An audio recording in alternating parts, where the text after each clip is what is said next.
Nelly Alvarado. Bueno, pertenezco al Ballet Folclórico Nacional hace 4 años. Mi experiencia ha sido increíble, es lo que más me gusta hacer. Entonces yo disfruto cada presentación, cada ensayo. Y también la técnica. Bueno, todo va entretejiéndose para poder ser mejor bailarín. Y es la técnica, la expresión, el cuerpo. Bueno, aprendí en una casa de la cultura en Panchimalco, porque desde pequeña miraba ahí el baile y yo quería estar ahí. Y le decía a mi mami, yo quiero estar ahí.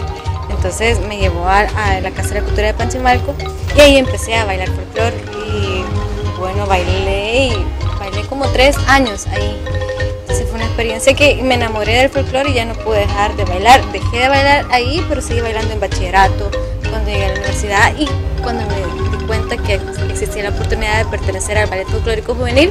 Fíjese que es curioso porque entre más personas eso me llena más, y que estén atentos y que estar viendo los rostros que están con una sonrisa. Me pongo más nerviosa cuando hay poca gente. Sí, se fijan más y entonces todos son más pendientes. Entonces cuando hay más gente es más emocionante, y cuando hay poco, para mí me pongo más nerviosa. Bueno, que si les gusta, pues que lo hagan. Se puede llevar a la par los estudios, una carrera universitaria, se puede. Quiere mucha responsabilidad y disciplina, pero si les gusta, pues una satisfacción lograr y decir, lo logré, aprendí lo que quería y llevo tantos años bailando y cada vez me estoy formando más. Es una experiencia. Yo les digo que lo hagan, que si es una meta, que se la propongan, que se siente muy bien lograrlo. Entonces, apoyarlos y decirles también que una motivante es que uno conoce nuestro país, o la danza les abre las puertas a uno enormemente. Ya, bueno, he conocido varios países sin pagar ni un centavo, porque la danza, el arte le abre las puertas para conocer nuestro país, diferentes culturas, nuestra cultura, nuestro país. Así que ese es mi consejo. Rafael Rendón. Ya van a ser 2 años que vine y espero quedarme aquí mucho más. Yo vine después del bachillerato en artes, estudié guitarra clásica y un poco de violín, y vine acá pues como violinista, pero como el repertorio folclórico, si se puede decir así, en nuestro país es bien poco para el violín. Entonces he ido involucrándome en otras áreas de la música, como la marimba, un poco el bajo y guitarras, y ahí me he ido involucrando más. Sí, siempre hay nerviosismo, ¿verdad? Siempre cada escenario es distinto, y si el nerviosismo no existiera, pues creo que sería difícil transmitirle a la gente algún sentimiento, porque de alguna manera debe haber esa lucha contra el nervio, la ansiedad, para querer mostrar algo. Es una lucha, pero sí lo he sentido, creo que lo sentiré siempre, espero que no se me quite, porque si no sería aburrido entonces mi trabajo.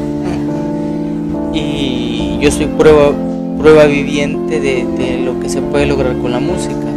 Por ejemplo, de mis 30 amigos del barrio en el que yo crecí, aquí en San Salvador, estamos vivos como 4. Los demás se involucraron en problemas de pandillas y cosas que pues los llevó a la muerte o a la cárcel.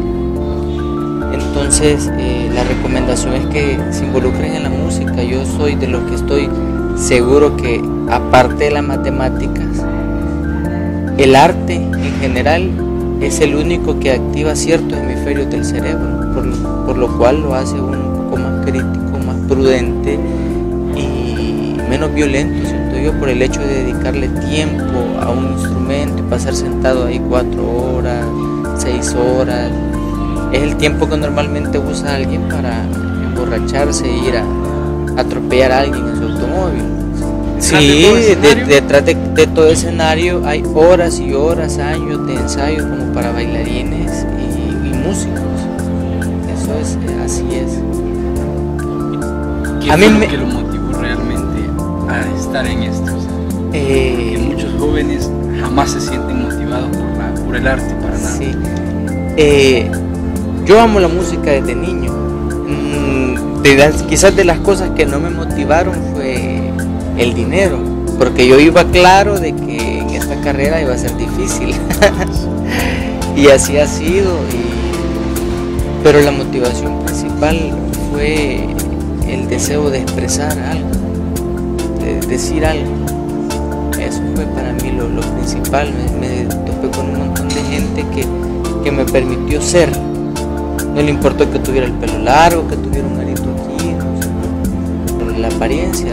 Se tiene una mala imagen, creo, del artista por algunos artistas que se han dedicado a darle esa mala imagen, pero en general uno va a ver a un guitarrista saltando en la calle o a un violinista cobrando renta. Adoptar la apariencia que querrás. Hoy tengo mi pelo corto, siempre lo usé largo y no hay crítica. Quizás eso me motivó a mí a quedarme.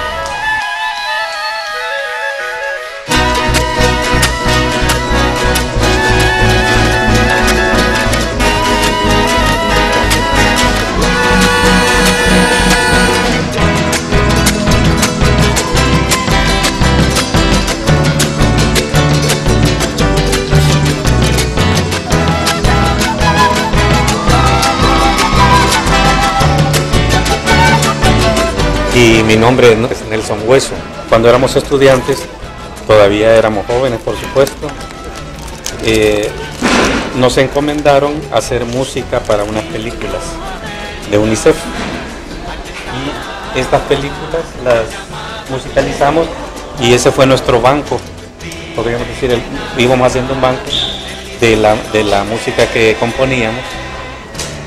Entonces dispusimos dar recitales, conciertos en el mismo Centro Nacional de Arte. Estoy hablando allá por 1976-77. Nos fuimos conformando como una agrupación de música original, pero en ese entonces era instrumental, porque para hacer música para el cine tiene que ser instrumental. Entonces una discográfica se interesó por una de las melodías que teníamos y fue entonces cuando le pusimos letra a algunas de esas melodías que teníamos. Eso fue para 1980, donde nuestra orquesta, en medio de un tiempo de guerra que había en nuestro país, de la guerra interna, se constituyó e hicimos nuestro lanzamiento en un congreso, con un congreso internacional indígena que hubo acá, que se llama INLACES, que quiere decir tú eres mi otro yo, que vinieron representantes de varios pueblos indígenas de América y del Caribe, parece, varios grupos que tocaban música, pero la mayoría de lo que tocaban era música suramericana. En el caso nuestro, pues tocábamos nuestra música nada más, pero sí, había muchos grupos en esos años que se pronunciaban con música de grupos como Guaraguao. Son grupos suramericanos que eran más que todo música de protesta. Inti Illimani, Quilapayún, grupos que tocan más que todo con instrumentos como el charango, la quena, la zampoña. Entonces en ese tiempo nosotros nos constituimos como una orquesta y sin proponérnoslo fue la orquesta que en ese entonces estaba exponiendo música original, que de alguna manera fue una música que la pusieron como un nuevo canto salvadoreño en ese entonces, 1980. Y eso para nosotros fue sorpresivo, pero agradable de alguna manera, porque inmediatamente se colocaron nuestros videos en la televisión, en las radios llegamos a los primeros lugares, en la radio femenina, Radio 1080, que en ese entonces eran las radios juveniles que ponían música. Entonces, a partir de ahí, todas las personas que tuvieron que irse por problemas políticos o simplemente por el peligro que pasaba nuestro país en los años 80, nos recuerdan bastante. Y ahora que tengo esos videos en el YouTube, lo que más nos comentan son los salvadoreños que tuvieron que salir y que recuerdan esa música como ellos ahí lo comentan como la música que les daba cierto alivio en esos momentos de guerra, que era la música que nosotros hicimos. Esta música también sorpresivamente para nosotros la programaban mucho en aquel entonces en la radio Venceremos, que era la radio clandestina del FMLN, y de la misma manera la programaban en la Radio Nacional, que era la radio del gobierno. O sea que antes de entrar las cadenas nacionales ponían mi música, ¿no? La ponían antes de que fuera a ver una cadena nacional de radio y televisión, y de la misma manera, casualmente, como las personas que nos poníamos a escuchar a veces la radio esta Venceremos, por accidente también nosotros escuchábamos que habían tomado nuestra música, y nuestros discos en ese entonces no eran CD, en ese entonces eran acetatos, unos discos grandes. Esta producción que les he enseñado ya es una versión que hemos hecho para el CD, pero originalmente fueron grabadas de esa manera. La orquesta se llama Simiente, la tuvimos a principios de los 80, dejamos de tenerla por varios años y fue hasta el 2010 que comenzamos de nuevo con la orquesta. Y la orquesta ya hemos dado varios conciertos, con la diferencia de que ahora tenemos la nueva generación tocando con nosotros. Hay hijos de nosotros que están tocando, de los exintegrantes. Por ejemplo, tenemos a Luis Ramírez, que es el clarinetista de la orquesta, que es también el primer clarinete de la Sinfónica Nacional. Su esposa toca ahora también con nosotros el violín. Las tres hijas que tienen también, la chelista, que es muy conocida en el gremio artístico, se llama Cecia Ramírez. Ella toca batería y tocan en una batucada. Las musas. Ella toca cello con nosotros, y las otras dos hijas que tocan violín. También en el 2010 que comenzamos con mis hijos, uno de mis hijos todavía sigue tocando con nosotros, él toca la guitarra. Y amigos de nuestros hijos son los que se han integrado con nosotros, o sea que cuando damos conciertos estamos las dos generaciones, los que tenemos ya de 45, 50 años y los otros que tienen 18, 20 años. Ya la orquesta está conformada de esa manera. Acabamos de dar un concierto el 1 de noviembre que tuvimos la presencia de varios de nuestros integrantes fundadores que venían al país. Uno venía de Japón, que está en la Sinfónica de Japón. Venían dos de Sinfónicas de Estados Unidos. Otros 3 venían de Sinfónicas de México, que en su mayoría pues son músicos que igual se tuvieron que ir por el problema de que aquí o no había trabajo o era muy inestable, pero la orquesta se volvió a conformar.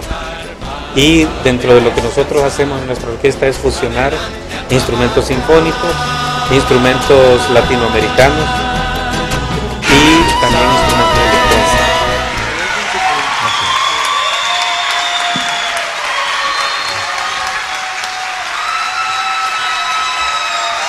Gracias.